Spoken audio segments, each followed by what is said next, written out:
T J Abraham ನಿರಂತರವಾಗಿ ಇವತ್ತು ಆರೋಪವನ್ನು ಮಾಡಿದ್ರು. ಅವರೇ ಕಂಪ್ಲೇಂಟ್ ಕೊಟ್ಟರು. ಮೂಡ ಹಗರಣದ ಬಗ್ಗೆ ಮಾತ್ರ ಅವರು ಕಂಪ್ಲೇಂಟ್ ಕೊಟ್ಟರು, ಇನ್ನು ಬೇರೆ ಯಾವುದೂ ಅಲ್ಲ. ಮೂಡ ಹಗರಣದ ಬಗ್ಗೆ ಮಾತ್ರ. ಮೂಡ ಹಗರಣದ ಬಗ್ಗೆನೂ ಕೂಡ ನಮಗಿರುವಂಥ 2-3 ಡೌಟ್ ನಾನು ನಿನ್ನೆಯಿಂದ ಹೇಳ್ತಾ ಇದ್ದೀನಿ. ಎಲ್ಲಿ ತಪ್ಪು ಮಾಡಿದ್ದಾರೆ ಸಿದ್ದರಾಮಯ್ಯನವರು? 14 ಸೈಟ್ ತಗೊಂಡು ತಪ್ಪ ಅಲ್ಲ ಅಂತಾರೆ. ಅದು ದಲಿತ ಭೂಮಿನ? ಅದು ಅಲ್ಲ, ದಲಿತ ಭೂಮಿ ಆ ಇಶ್ಯೂನೂ ಬರೋದಿಲ್ಲ ಅಂತ. ಹಾಗಿದ್ರೆ ಏನು? ಕೆಲವು ಪ್ರಶ್ನೆಗಳನ್ನು ಎತ್ತಾರೆ, ಅದಕ್ಕೆ ಉತ್ತರ ಕೊಡ್ತಾರೆ ಸಿದ್ದರಾಮಯ್ಯ. ಏನು ಟಿ ಜೆ ಅಬ್ರಹಾಂ ಎತ್ತಿರುವಂಥ ಪ್ರಶ್ನೆ ಏನು ನೋಡಿ. ಮುಡಾ ಬಗ್ಗೆ ದಾಖಲೆಗಳ ಸಮೇತ ಉತ್ತರಿಸಿದ್ರು ಸಿಎಂ.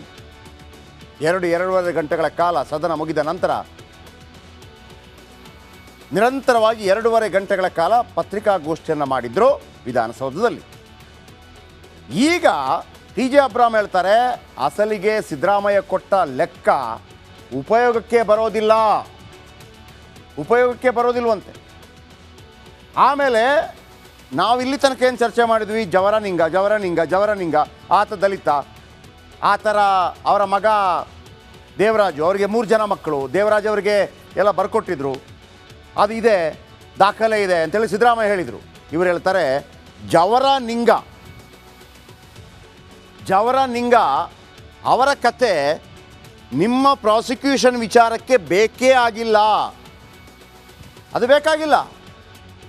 ನೀವು ಹೆಂಗೆ ಭೂಮಿ ಖರೀದಿ ಮಾಡಿದ್ರಿ, ಭೂಮಿ ಖರೀದಿ ಮಾಡಿದ ನಂತರ ಏನು ಘಟನಾವಳಿ ನಡೆಯುತ್ತೆ ಅದು ಮುಖ್ಯ. ನಿಮಗೆ 14 ಸೈಟ್ ಬಂತ, ನಾನು ಬೇಡ ಅಂತ ಹೇಳೋದಿಲ್ಲ. ನೀವು ದಲಿತರ ಜಾಗ ತಗೊಂಡ್ರಿ, ಅದು ನಮ್ಮ ಕಂಪ್ಲೇಂಟ್ ಅಲ್ಲ. ನೀವು ತೆಗೆದುಕೊಂಡ ನಂತರ ನಿಮ್ಮ ಬಾಮೈದ ತಗೊಂಡ್ರಲ್ಲ, ಆ ಜಾಗ ತೆಗೆದುಕೊಂಡ ನಂತರ ಆಗಿರುವಂಥ ಘಟನಾವಳಿಗಳ ಬಗ್ಗೆ ನನ್ನ ಕಂಪ್ಲೇಂಟ್.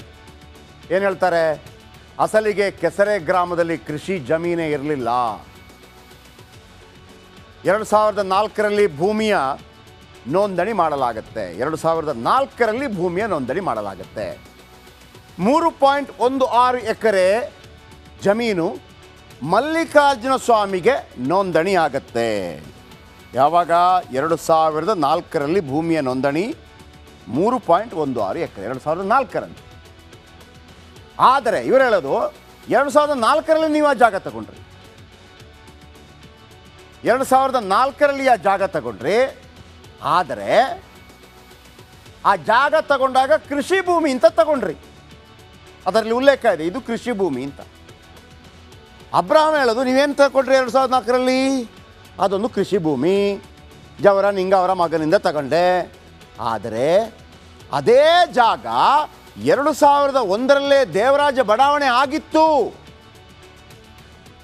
ನೀವು ತಗೊಂಡಿದ್ದು 2004, 2001ರಲ್ಲೇ ಬಡಾವಣೆ ಆಗಿ ವಿತರಣೆ ಆಗಿದೆ. ದೇವರಾಜ ಬಡಾವಣೆ ಹೆಸರಲ್ಲಿ ಸೈಟ್ ಹಂಚಿಕೆ ಮಾಡಲಾಗಿತ್ತು, ಹಂಚಿಕೆ ಮಾಡಲಾಗಿತ್ತು, ರೋಡ್ ಆಗಿತ್ತು, ಪಾರ್ಕ್ ಆಗಿತ್ತು.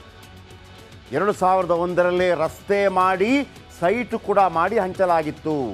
ಅದೆಂಗೆ ಕೃಷಿ ಭೂಮಿ ಆಗುತ್ತೆ?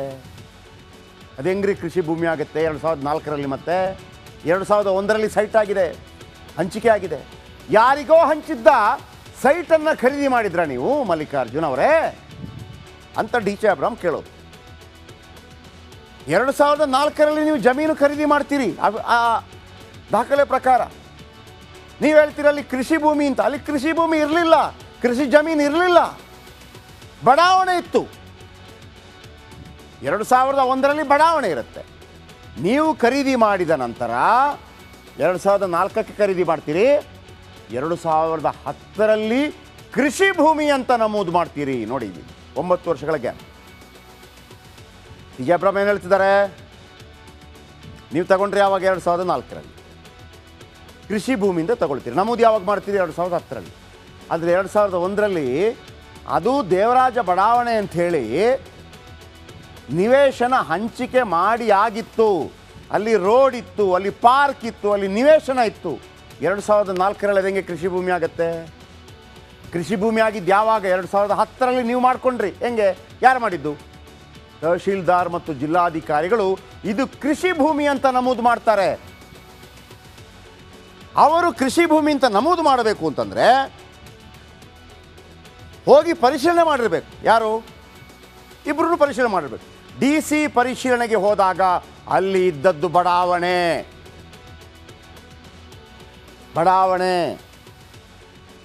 ಆದರೆ ಇಬ್ಬರು ಕೂಡ ಬಡಾವಣೆ ಅಂತ ಬರೆಯೋದಿಲ್ಲ, ಬದಲಾಗಿ ಕೃಷಿ ಭೂಮಿ ಅಂತ ಬರೀತೀರಿ. ಬಡಾವಣೆಗೆ ಅದೇಗೆ ಕೃಷಿ ಭೂಮಿ ಪಟ್ಟ ಕೊಟ್ರಿ? ಅಬ್ರಹಾಂ ಅವರ ಮೂಲಭೂತ ಪ್ರಶ್ನೆ ಇದು. ಬಡಾವಣೆ ಜಾಗವನ್ನು ಕೃಷಿ ಜಮೀನು ಅಂತ ಮಾಡ್ಬೋದಾ? ಕೃಷಿ ಭೂಮಿ ಅಲ್ಲದ ಜಾಗ ಮಾರಾಟ ಮಾಡ್ಬೋದಾ? ಈಗ ಸೈಟ್ ಪಡೆದವರ ಹೆಸರಲ್ಲಿ ಇವರು ಕಂದಾಯ ಕಟ್ತಾರಾ? ಅಂದರೆ ಉದ್ದೇಶ ಏನು ಗೊತ್ತಾ? ಈಗ ಆ ತಹಶೀಲ್ದಾರ್, ಆ ಜಿಲ್ಲಾಧಿಕಾರಿಗಳ ಮೇಲೆ ಪ್ರಭಾವ ಬೀರಿದವರು ನೀವು ಅಂತ ಆರೋಪ. ನೀವು ಹೇಳಿದ ಕಾರಣಕ್ಕಾಗಿ ಅವರು ಕೃಷಿ ಭೂಮಿ ಅಂತ ನಮೂದು ಮಾಡಿದ್ದಾರೆ. ಜಾಗ ಎಲ್ಲ ತಗೊಂಡಿದ್ರು, ಯಾರು ನೋಡಿಲ್ಲ, ನಾವು ನೋಡಿದ್ವಿ ಕೃಷಿ ಭೂಮಿ ಅಂತ ಹೇಳ್ತಾ ಇದ್ದೀವಿ. ಅರ್ಥ ಆಯ್ತಲ್ಲ? ಓಕೆ. ಸಿದ್ದರಾಮಯ್ಯ ಟೆನ್ಷನ್ನಲ್ಲಿದ್ದಾರೆ. ಯಾಕೆ ಟೆನ್ಷನ್ನಲ್ಲಿದ್ದಾರೆ? ನಿನ್ನೆ ಕ್ಯಾಬಿನೆಟ್ ನಡೆಯಿತು. ಕ್ಯಾಬಿನೆಟ್ನಲ್ಲಿ ನನ್ನ ವಿರುದ್ಧ ಕೇಳಿ ಬಂದಿರುವಂತಹ ಒಂದು ನೋಟಿಸ್ಗೆ ಉತ್ತರ ಕೊಡಬೇಕಾದಂಥ ಸಂದರ್ಭದಲ್ಲಿ ಕ್ಯಾಬಿನೆಟ್ನಲ್ಲಿ ಅವರ ಹಾಜರಿರಲಿಲ್ಲ. ಡಿ ಕೆ ಶಿವಕುಮಾರ್ ಅವರು ಕ್ಯಾಬಿನೆಟ್ ನಡೆಸಿದರು, ಕೇವಲ ಆ ಒಂದು ಘಟನೆಗೆ ಸಂಬಂಧಪಟ್ಟ ಹಾಗೆ. ಕ್ಯಾಬಿನೆಟ್ 5 ಗಂಟೆಗಳ ಕಾಲ ಸುದೀರ್ಘ ಚರ್ಚೆ ನಡೆಸಿ ಇದನ್ನು ವಾಪಸ್ ತಗೊಳ್ಳಿ, ನೀವು ಕೊಟ್ಟಿರುವ ನೋಟಿಸ್ ಅಂತ ಹೇಳಿದೆ. ಈಗ ರಾಜ್ಯಪಾಲರು ಏನು ಮಾಡಬೇಕು? ವಾಪಸ್ ತಗೊಳ್ಬೇಕು. ಇಲ್ಲ ಅಂತಂದರೆ ಪ್ರಾಸಿಕ್ಯೂಷನ್ಗೆ ತನಿಖೆ ಮಾಡೋದಕ್ಕೆ ಆದೇಶವನ್ನು ಕೊಡಬೇಕು ಮುಖ್ಯಮಂತ್ರಿಗಳ ವಿರುದ್ಧ. ಯಾಕಂದರೆ ಮುಖ್ಯಮಂತ್ರಿಗಳು ಸಂವಿಧಾನದ ಕಸ್ಟೋಡಿಯನ್, ಪಾಲಕರು, ಮುಖ್ಯಮಂತ್ರಿ. ಹಾಗಂತ ಕಾಂಜಿ ಪಿಂಜಿಗಳ ಥರ ಅವರ ವಿರುದ್ಧ ತನಿಖೆ ಮಾಡೋಕ್ಕಾಗಲ್ಲ. ಅಂಥವರ ವಿರುದ್ಧ ತನಿಖೆ ಮಾಡಬೇಕು ಅಂತಂದರೆ ರಾಜ್ಯಪಾಲರು ಅವಕಾಶ ಕೊಡಬೇಕು. ಅದಕ್ಕೆ ಕಾಂಗ್ರೆಸ್ ಹೇಳ್ತಾ ಇದೆ ನೋಡಿ, ರಾಜ್ಯಪಾಲರನ್ನು ಇಟ್ಕೊಂಡು ಯಾವುದೋ ಒಂದು ಸಣ್ಣ ಕೇಸನ್ನು ಆ ಮೂಲಕ ಸಿದ್ದರಾಮಯ್ಯನವರನ್ನು ಹಣಿಯುವಂಥ ಪ್ರಯತ್ನ ಮಾಡಲಾಗ್ತಾ ಇದೆ. ರಾಜ್ಯಪಾಲರು BJP ಏಜೆಂಟ್, ಕೈಗೊಂಬೆ. 136 ಸೀಟ್ಗಳಲ್ಲಿ ನಾವು ಬಂದಿದ್ದೀವಿ, ತಡ್ಕೊಳ್ಳೋಕ್ಕಾಗ್ತಾ ಇಲ್ಲ ಇವರಿಗೆ. ಬೇರೆ ಬೇರೆ ಕಡೆ ಎಲ್ಲ ಹಿಂಗೆ ಮಾಡಿದ್ದಾರೆ, ಇಲ್ಲೂ ಮಾಡುವಂಥ ಪ್ರಯತ್ನವನ್ನು ಮಾಡ್ತಾ ಇದ್ದಾರೆ. ಆದರೆ ಯಾವುದೇ ಕಾರಣಕ್ಕೂ ನಾವು ಸುಮ್ಮನೆ ಕೂತ್ಕೊಳ್ಳೋದಿಲ್ಲ ಅಂತ ಹೇಳಿದ್ದಾರೆ. ಇದೆಲ್ಲ ಕಾರಣವಾಗಿದ್ದು ಹೇಗೆ? TJ ಅಬ್ರಹಾಂ ಎಂಬಂತಹ ಸಾಮಾಜಿಕ ಕಾರ್ಯಕರ್ತ, RTI ಕಾರ್ಯಕರ್ತ ಮುಖ್ಯಮಂತ್ರಿಗಳ ವಿರುದ್ಧ ದೂರನ್ನು ರಾಜ್ಯಪಾಲರಿಗೆ ಕೊಟ್ಟ ಕಾರಣಕ್ಕಾಗಿ. ಏನೆಲ್ಲ ಆಯಿತು ಬನ್ನಿ ನೋಡೋಣ.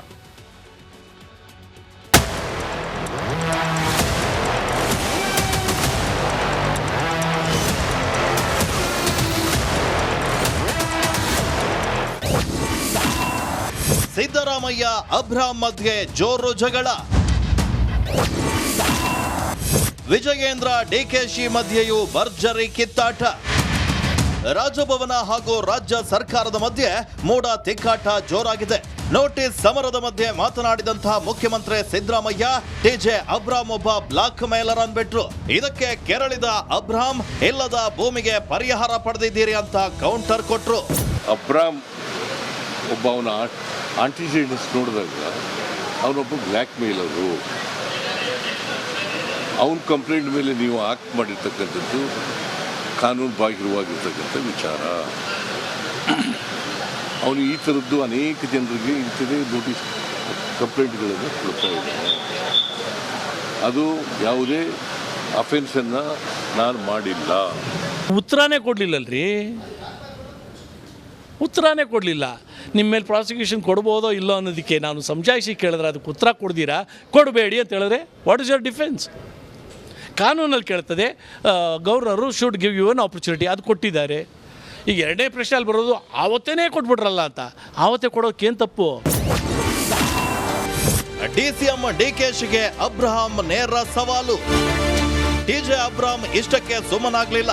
ಮೂಡ ಹಗರಣದ ಬಗ್ಗೆ ರಿಪಬ್ಲಿಕ್ ಕನ್ನಡ ಸ್ಟುಡಿಯೋದಲ್ಲಿ ಚರ್ಚೆಗೆ ಸಿದ್ಧ ಅಂತ DCM DK ಶಿವಕುಮಾರ್ಗೆ ಓಪನ್ ಚಾಲೆಂಜ್ ಹಾಕಿದ್ರು. ಅವ್ರು ಅಬ್ರಹಾಂ ಕೊಟ್ಟಿರೋ ಪತ್ರನೂ ಒಂದು 100 ಪೇಜ್ ಮೇಲಿದೆ, 150-200 ಪೇಜ್ ಮೇಲಿದೆ. ಅದನ್ನು ಓದಕ್ಕೆ ಎಷ್ಟು ಟೈಮ್ ಬೇಕು ಅನ್ನೋದು ನಾನೇನು ನಿಮ್ಗೇನು ಹೆಚ್ಚಿಗೆ ಹೇಳ್ಬೇಕಾದ್ದೇನಿಲ್ಲ. ಅದಾದ್ಮೇಲೆ ಚೀಫ್ ಸೆಕ್ರೆಟರಿ ಕೊಡ್ತಾರೆ. ಈ ಮಧ್ಯದಲ್ಲಿ ಚೀಫ್ ಸೆಕ್ರೆಟರಿ ಏನ್ ಕೊಟ್ಟಿದ್ದಾರೆ ಅಂತ ಓದಕ್ಕಿಂತ ಮುಂಚಿತವಾಗಿ ಮುಖ್ಯಮಂತ್ರಿಗಳಿಗೆ ಶೋಕಾಸ್ ನೋಟಿಸ್ ಅನ್ನ ಕೊಡ್ತಾರೆ. ನಾನು DK ಶಿವಕುಮಾರ್ ಅವ್ರಿಗೆ ಓಪನ್ ಚಾಲೆಂಜ್ ಕೊಡ್ತೀನಿ ರೀ. Let him come and sit on the any channel of his choice. Let him bring an advocate, whoever he wants to bring, the biggest tallest name in this country. Let them come and sit for a debate. Let us see. Half an hour ಕುಂತ್ಕೊಳ್ಳೋಕೆ ಹೇಳ್ರಿ, ಸಾಕು. ಬಂದು ನಮ್ಮ ಸ್ಟುಡಿಯೋಗೆ ಬಂದು ನೀವು ಬರ್ತೀರಿ, ನೀವು DK Shivakumar ask him to come. I am ready. Half an hour. And I want him to bring up the best advocate in this country. And I'm saying, ನನ್ನ ಮೇಲೆ ಆರೋಪ ಇದೆ, ನಾನು ಕಳ್ಳ ಸುಳ್ಳ ಥರ್ಡ್ ರೇಟ್ ಫೆಲೋ ಅಂತ ಇದೆ ರೀ. ಬಟ್ ನಾನು ಹೇಳಿರೋದ್ರಲ್ಲಿ ನಿಜ ಇದೆಯೋ ಇಲ್ವೋ, ನಿಜಾಯಿತಿ ಇದೆಯೋ ಇಲ್ವೋ, ಇದನ್ನು ಇನ್ವೆಸ್ಟಿಗೇಟ್ ಮಾಡ್ಬೋದೋ ಇಲ್ವೋ ಅನ್ನೋದನ್ನ ಚರ್ಚೆ ಮಾಡೋಣ. ವಿಜಯೇಂದ್ರಗೆ ಡಿಕೆ ಶಿವಕುಮಾರ್ ಟಕ್ಕರ್. ಭ್ರಷ್ಟಾಚಾರದ ಪಿತಾಮಹ ಡಿಕೆ ಶಿವಕುಮಾರ್ ಮೂಡ ಬಗ್ಗೆ ಮಾತನಾಡೋದು ವಿಚಿತ್ರ ಅಂತ ವಿಜಯೇಂದ್ರ ವ್ಯಂಗ್ಯವಾಡಿದ್ರು. ಕೆರಳಿ ಕೆಂಡವಾದ ಡಿಸಿಎಂ, ನಾನು ನಿನ್ನ ಜಾತಕ ಬಿಚ್ಚಿಡ್ತೇನೆ ಅಂತ ಟಕ್ಕರ್ ಕೊಟ್ರು. ನಾನು ನೋಡ್ತಾ ಇದ್ದೆ ಮೊನ್ನೆ ದಿನ ಡಿ ಕೆ ಶಿವಕುಮಾರ್ ಅವರು ಏನು ಡಿ ಕೆ ಶಿವಕುಮಾರ್ ಅವರು ಭ್ರಷ್ಟಾಚಾರದ ಬಗ್ಗೆ ಮಾತನಾಡ್ತಕ್ಕಂಥದ್ದು, ಭ್ರಷ್ಟಾಚಾರದ ಪಿತಾಮಹ ಅವರೇನು ಭ್ರಷ್ಟಾಚಾರದ ಬಗ್ಗೆ ಮಾತನಾಡ್ತಾರೆ. ಇವತ್ತು ಉತ್ತರ ಕೊಡಬೇಕಾಗಿರ್ತಕ್ಕಂಥದ್ದು ಸಿದ್ದರಾಮಯ್ಯನವರು ಉತ್ತರ ಕೊಡಬೇಕಾಗಿದೆ, ಡಿ ಕೆ ಶಿವಕುಮಾರ್ ಕೂಡ ಉತ್ತರ ಕೊಡಬೇಕಾಗಿದೆ. ಭ್ರಷ್ಟಾಚಾರದ ಪಿತಾಮಹ ಅಂತೇಳಿ ವಿಜಯೇಂದ್ರ ಅವರು ಇವತ್ತು ಸುದ್ದಿಗೋಷ್ಠಿ ನಡೆಸಿ ಅದನ್ನೇ ಹೇಳ್ತಾ ಇದ್ದೆ. ಅದಕ್ಕೆ ಅವ್ನಿಗೆ ಹೇಳ್ತಾ ಇರೋದು, ಅವ್ನು ದಿನ ಬಿಚ್ಚಿನಿ ಅವ್ರದ್ದು ಏನೇನು ಇದೆ ಎಲ್ಲ ವಿಚಾರಗಳನ್ನ ಭ್ರಷ್ಟಾಚಾರದ ಪಿತಾಮಹ ಏನು ಅಂತ ಹೇಳಬೇಕು. ಪ್ರೆಸ್ ಕಾನ್ಫರೆನ್ಸಲ್ಲಿ ನಾನು ಭ್ರಷ್ಟಾಚಾರದ ಪಿತಾಮಹ ಅಂತ ಇನ್ಸಿಡೆಂಟ್ ಕೂಡ ಕೇಳಿ ಅವನಿಗೆ ತಾಕತ್ತಿದ್ರೆ, ಆ ಗಣಿಸಿದ್ರೆ ಅವನು ತಿಳ್ಸಕ್ಕೆ ಕೇಳಿ, ಅವನಿಗೆ ಗೌರವ ಕೊಡ್ತೀನಿ. ಒಬ್ಬ ಪಾರ್ಟಿ ಅಧ್ಯಕ್ಷ ಜೈಲ್ಗೆ ಹೋಗಿದ್ನಲ್ಲ ನನ್ನ ಕೇಸು, ನಿಮ್ಮಪ್ಪ ಇದು ಇನ್ಕಮ್ ಟ್ಯಾಕ್ಸ್ಗೆ ಇದನ್ನ ಕೊಟ್ರಲ್ಲ, ಪರ್ಮಿಷನ್ ಕೊಟ್ರಲ್ಲ, ಸುಪ್ರೀಂ ಕೋರ್ಟಲ್ಲಿ ಆ ಕೇಸು ಇಡಿ ಕೇಸು ವಜಾ ಆಯ್ತು, ಗೊತ್ತಿದ್ಯಾ? ಸಿದ್ದರಾಮಯ್ಯ ಟಿಜೆ ಅಬ್ರಾಂ ಮಧ್ಯೆ ಶುರುವಾದ ಯುದ್ಧಕ್ಕೆ ಡಿಕೆ ಶಿವಕುಮಾರ್ ಬಿವೈ ವಿಜಯೇಂದ್ರ ಎಂಟ್ರಿ ಕೊಟ್ಟು ರಂಗು ತುಂಬುತ್ತಿದ್ದಾರೆ. Bureau report, Republic Kannada.